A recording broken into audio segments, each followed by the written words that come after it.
The mark no one dared question. The space station floated quietly above the edge of the Nabari belt. Trade ships came and went. Merchants shouted. Droids buzzed. Life was normal, until she arrived. No one saw her ship land. No one noticed her step.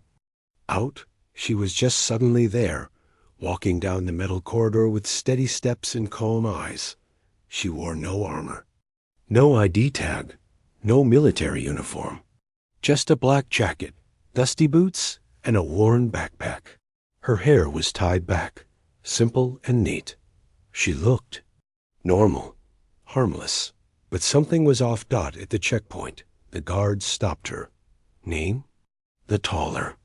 One asked, scanning her with a lazy glare. She said nothing. She just lifted her jacket sleeve a little. That's when they saw it.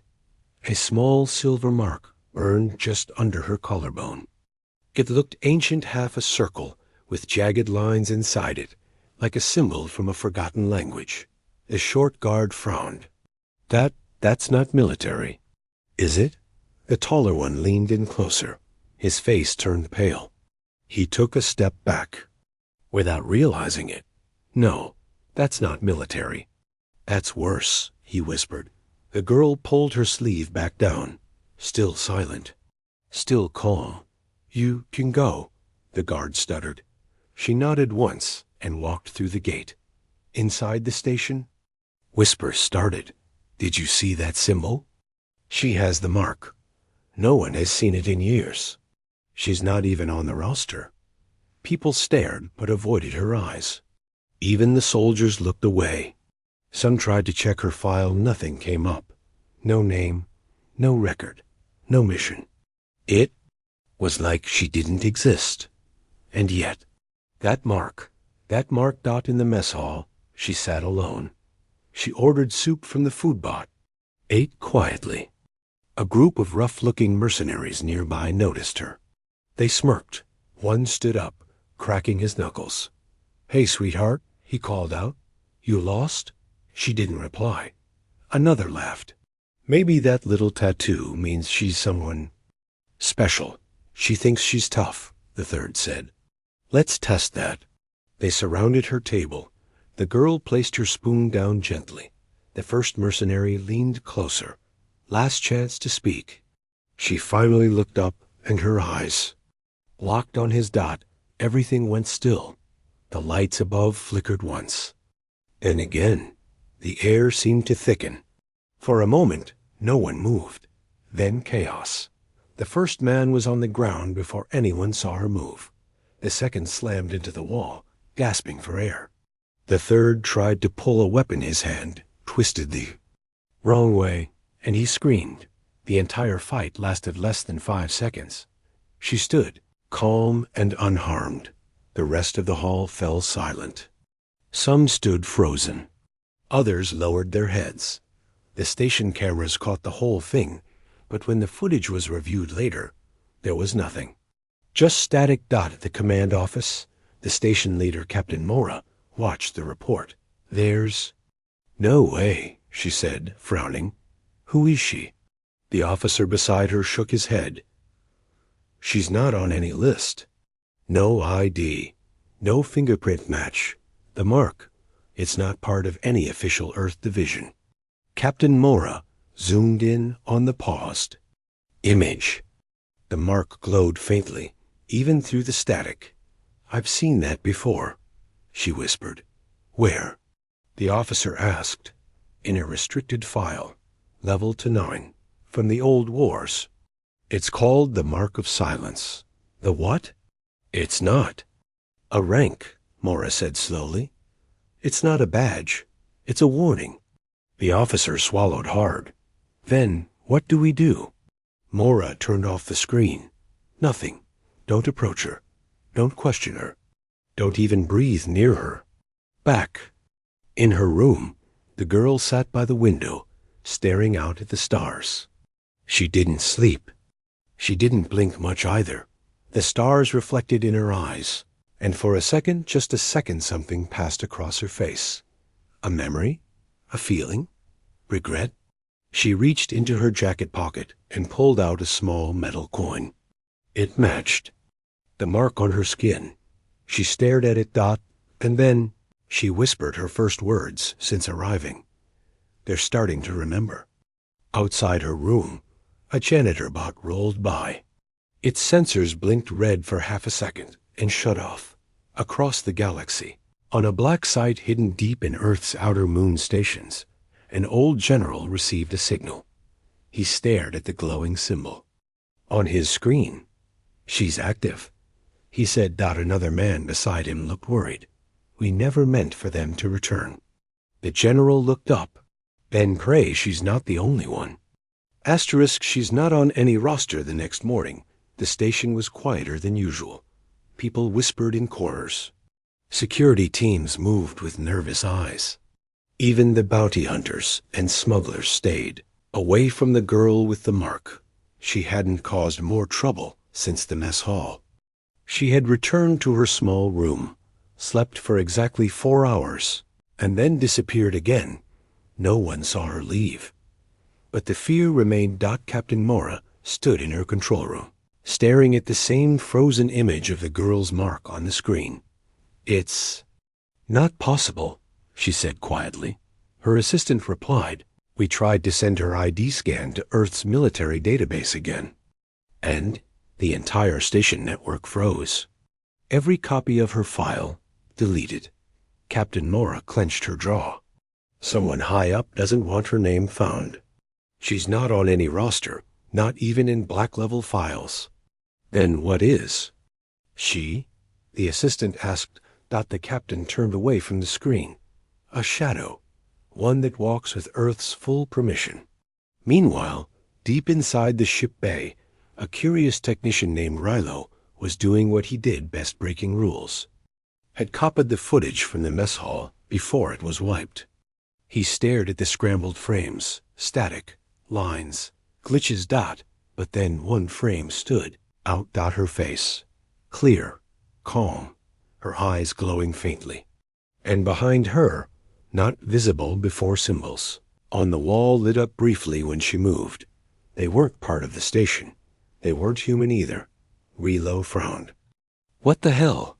He connected to a side system, one built to trace energy patterns from off-world tech. The system crashed instantly. Rilo stared at the screen. Smoke began rising from the circuit board. A message blinked once before it burned. Out. Do not follow the mark. He took a step back. Then, suddenly, his comlink buzzed. "Rilo," a voice whispered. "Don't say a word. They're watching." She's not alone. The signal cut off. Back in the market area of the station, the girl, still unnamed, stood in front of a stall, examining a bag of dried food. The stall owner trembled, but tried to stay professional. 5 credits, miss." She looked up. "I don't carry credits." He was about to argue, but something in her tone froze his voice. Without another word, he handed her the food. She nodded politely and walked away. From a nearby table, 3 bounty hunters watched. "That's the girl." One whispered. "No records, no ship logs, but that mark. I've seen it in war records." "You sure?" asked another. "She was spotted on Orion 9, right before the invasion force vanished." "The whole force?"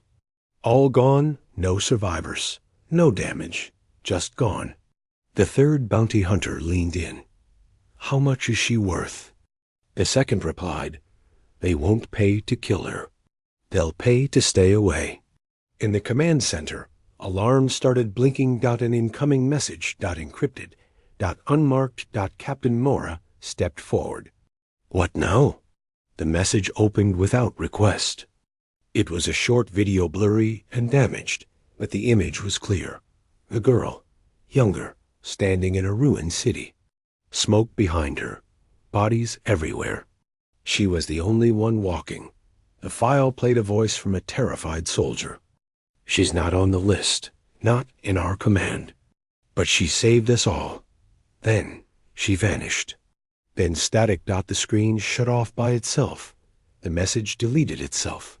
The assistant turned to Mora, pale. Should we inform Central Command? No, she said sharply. They already know. If they wanted her gone, she'd already be gone. She's not here for us. Then why is she here? Mora looked at the black void outside the window. That's what I'm afraid to find out. In her room, the girl placed the food on the table and stared at her wrist. The skin shimmered slightly. A new symbol was forming just under her veins. She didn't look. Surprised out instead, she whispered, Phase 2. Then she stood up, opened the wall panel that no one else knew existed, and stepped inside. The panels shut behind her, leaving no trace that far away on Earth. Inside a hidden bunker beneath the Andes Mountains, an old general watched her movements. Through a dark monitor, he turned to a group of silent officers. She's beginning the sequence, he said. One of them looked terrified. I thought we shut the project down. No, the general replied. We buried it. But someone remembered. The code. Another asked, should we stop her? The general's voice was cold. No one stops her. Files from the Black Archiverilo couldn't sleep. He sat alone in the tech room. Lights dim, surrounded by melted wires and burnt-out screens. The warning he'd seen earlier kept replaying in his mind. Do not follow the mark. But he couldn't help it. His hands moved on instinct, typing commands into an offline System 1 not connected to the station's main net. A backdoor he built long ago. A way into Earth's old war archives. His system was forgotten. Illegal. Buried under 10 layers of fake code. But it worked. The screen blinked. A symbol appeared, half a circle, sharp lines inside it. The mark.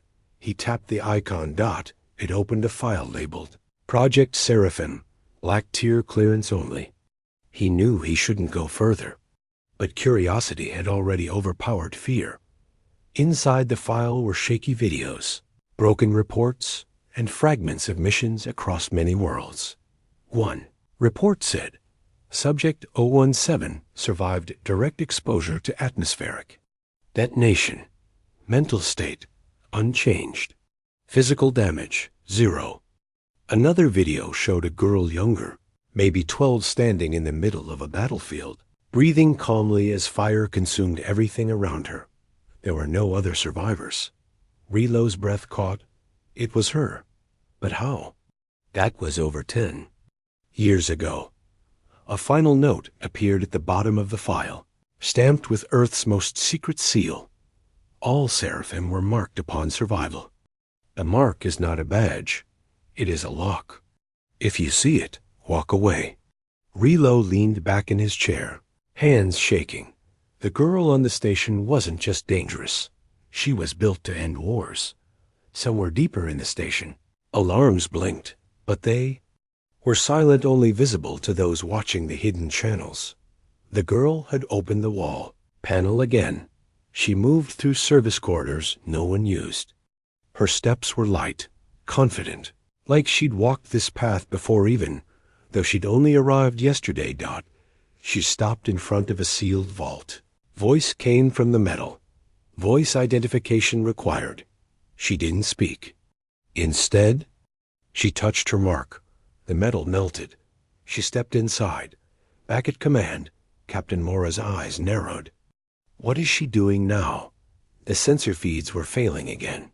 Whole sectors of the station were going dark, but only around her. Reroute cameras, Mora ordered. Trying, her officer replied. But something's rewriting the systems.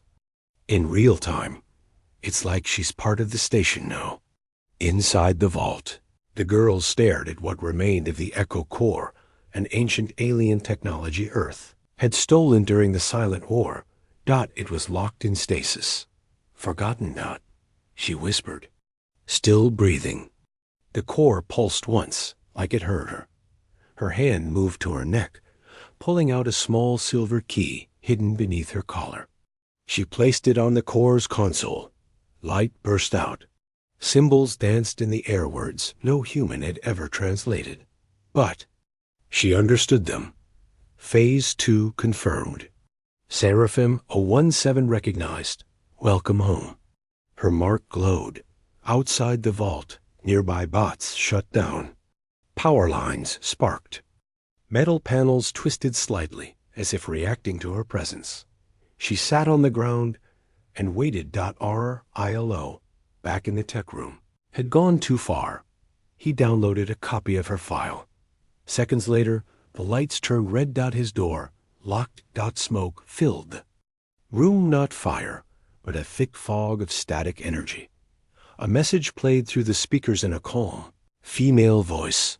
Unauthorized access detected. Knowledge level exceeded. You were warned. Relo reached for the emergency breaker. Pulled it. Nothing happened. The system whispered again. You looked at her past. You can no longer look away. And then the screen melted. Far away, the old general in Earth's mountain bunker received a final message. His assistant read it aloud.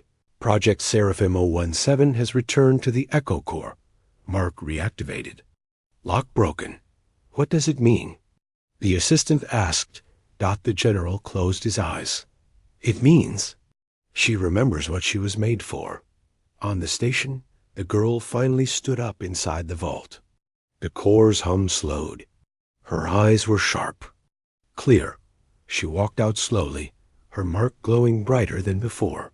This time, everyone felt it. All across the station. A deep fear spread unseen. Unspoken. No one understood why they felt cold. But something had changed. She had awakened. And now, the stars would remember her again. Asterisk, the Empire's mistake. Quiet of the station broke with thunder. A massive alien warship dropped from warp just outside the station's shield line. The ship was dark purple, sleek and spiked, carrying the seal of the Tyrellian Empire, known across the stars for their pride, their brutality, and their hate for Deathworlders like humans. Inside the command center, alarms lit up. Captain Mora stared at the screen. Why are they here? No request to dock, said her officer. They didn't ask. They just appeared. Then a message came loud and sharp across all channels. This is Commander Vok of the Tyrellian Empire. Surrender the unmarked. Human female with the silver crest. She is considered a threat to galactic order. In the market area, the girl stood still. Shoppers froze. Soldiers gripped their weapons. Even bounty hunters backed away. She's the one they want, someone whispered. She's not military. Why is the Empire afraid of her? A guard team approached slowly, 6 of them. Nervous, but following orders. One of them raised a hand. Ma'am, please come with us. She turned. Calm eyes. Quiet voice. I'm not going with you. One of the guards stepped forward. We don't want trouble. You already brought it, she replied. The moment stretched. Suddenly, without a sound, all 6 guards dropped to their knees, gasping for air, choking on nothing. Their armor steamed. Their visors cracked. She hadn't touched them. Up in the Empire's warship, Commander Vok laughed. This is Earth's famous ghost weapon? He smirked. She's a child. An officer stepped forward nervously. Commander, with respect, our records show that Mark hasn't been seen since the fall of Zareth Prime. Zareth Prime? Vok snorted. 1 planet, 1 mistake. She ended an entire battalion, sir.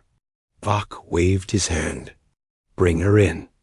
3 dropships launched from the warship, flying toward the station with speed. Captain Mora opened a private channel to Earth.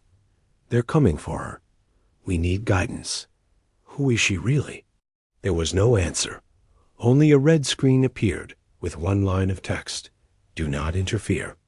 Inside the docking bay, the girl stood waiting. Her eyes watched the dropships as they arrived, loud, fast, full of armored Tyrellian soldiers. 1 landed. The doors opened. Dozens of soldiers stepped out with rifles raised. Their leader shouted, On your knees. Hands up. She didn't move. He aimed his weapon. She raised her hand slowly. and the ship behind her, without warning, imploded. Not exploded, imploded, folding in on itself like crumpled paper, vanishing into a small spark. Then gone. The soldiers froze. Weapons dropped. Some tried to run, but the girl was already walking forward. One soldier fired. The bullet stopped mid-air. Another tried to call for help. His communicator shattered in his hand. The girl kept walking, one step after another, like a shadow, like death. The few who survived ran back to the warship. Inside, Commander Vok watched the feed. Silence. His crew stared at the blank screen. No sound, just a single message blinking on their system. She is not yours to command. He screamed. Fire everything. Dozens of missiles launched toward the station, but none hit. Each one turned around mid-flight and returned to the warship. The Tyrellian Empire's flagship burned in its own fire. Captain Mora watched it all happen. No one gave the girl orders. No one protected her. No ships flew in to defend the station. And yet, the entire enemy fleet was gone. With just her, one girl, with a mark. In a secret underground chamber on Earth. The old general received the final report. She didn't run, said his aide. She didn't hide. She never would, the general said softly. Sir, the Tyrellian Empire will call this an attack. No, the general replied. They'll call it a mistake. He looked at the glowing mark on the screen and added, because it was. Back on the station, the girl stood by the edge of the destroyed dock. Wind and smoke blew around her. Sparks lit the shadows. Someone approached, shaking, afraid, but curious. Why are they so scared of you? The man asked. She turned, her voice calm. Because they forgot who made me. She stepped into the darkness and disappeared again. Asterisk. The war that never happened word spread faster than light. Across systems and star sectors, rumors flew like wildfire. A single girl, a silver mark. No name, no army, no orders. And yet, she had destroyed a Tyrellian flagship without touching a weapon. No war was declared. No broadcast made. But something far more dangerous happened. The galaxy went quiet. On distant worlds, generals canceled planned attacks on Earth colonies. In war councils, alien commanders closed files marked human retaliation protocols. Enemies who once joked about Deathworlders now whispered Earth's name with caution. They didn't talk about nukes, ships, or armies anymore. They talked about her. The girl with the mark. At a mining colony on Genta Prime, a team of mercenaries found one of her old footpaths through the ice mountains. They didn't know who she was. They tried to follow. Only one came back. He had no voice left. Just a burned hand and the mark carved faintly into his skin. He never spoke again. On the diplomatic world of Vinari, where peace treaties were signed and broken often, a council gathered to discuss Earth's rising influence. One elder spoke. We must understand the new weapon Earth is using. Another replied, it's not a weapon. Then what is she? The room fell silent. An ancient Zeth ambassador finally whispered, she is the reason there was no war. Back on Ilara Station, Captain Mora stood before a dark screen. No communications, no contact, nothing since the event. The girl had vanished. Again, Mora's officers spoke carefully around her, always choosing their words. Everyone feared saying too much. Even Earth's command center hadn't followed up. Only one message had arrived, a single black envelope. Inside, a single line written by hand, do not look for her. Meanwhile, in the wild sectors of space, others began to appear. A woman on a fire planet, lifting a burning war tank with one hand. She wore the same mark. A quiet man seen standing atop a fallen capital ship, eyes glowing. He said nothing, just walked away, and in a moon settlement, a child was born with the mark already. Faintly on her shoulder, no birth record, No explanation. The galaxy watched. No fleets moved. No shots were fired. This wasn't peace through strength. Was peace through reminder.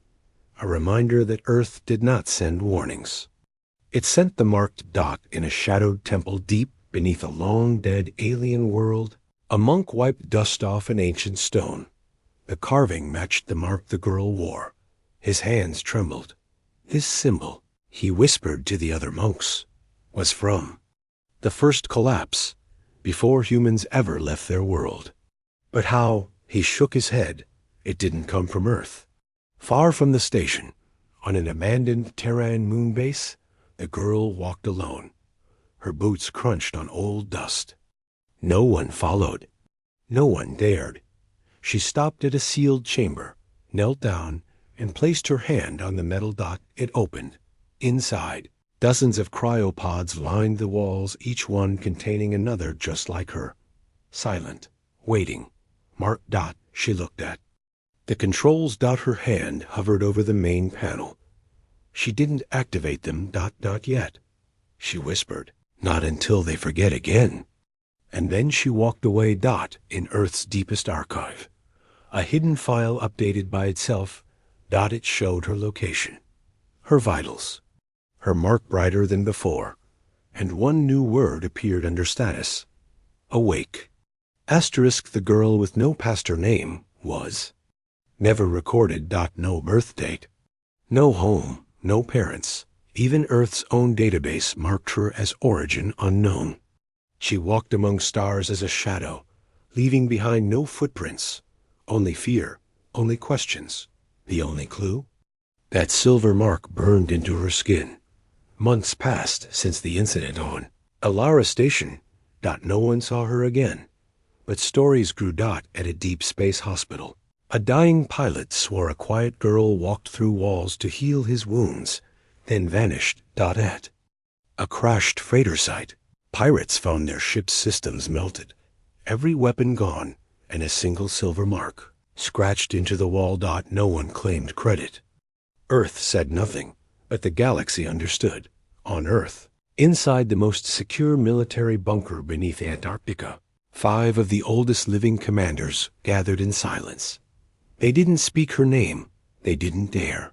Instead, they reviewed the last unread file left behind by the project. It had no video. No audio. Just a voice message and text. You erased my memories to protect the world. But the world didn't protect itself. So now I remember. One of the commanders, a man with one arm and sunken eyes, stood up slowly. It's over, he said. Another general asked, then why does it feel like it's just starting? Back in the far reaches of space, a derelict communication tower began to flicker. A lone signal lit up. It didn't come from Earth, or the Terrellians, or any government. It came from her. Just one word. Listening. Then silence. On a backwater planet, a child played near a dry riverbed. She drew shapes in the sand. Her father called out, come inside, but she didn't move. She stared at the sky. Something above unseen was watching. A soft hum filled the air. The wind shifted, and the sand she drew in now matched a strange symbol. A half circle. Sharp lines. The mark. She didn't know what it meant. Not yet. In the shadows between stars, where light rarely reached, the girl sat atop a broken satellite, watching a silent warship drift endlessly. Her legs dangled like a child's, but her eyes held the weight of centuries. She remembered now, not just Earth's pain, but her own. She hadn't been born on Earth. She had been awakened. Built for one reason. To remind the galaxy what silence means when humans are done talking. A voice came through a quiet channel. No name, no ID. Are you still out there? She didn't answer. The mark on her neck pulsed once softly. The signal died. Inside a distant alien council hall, the leaders of 7 star systems sat in panic. The humans won't speak to us. One barked.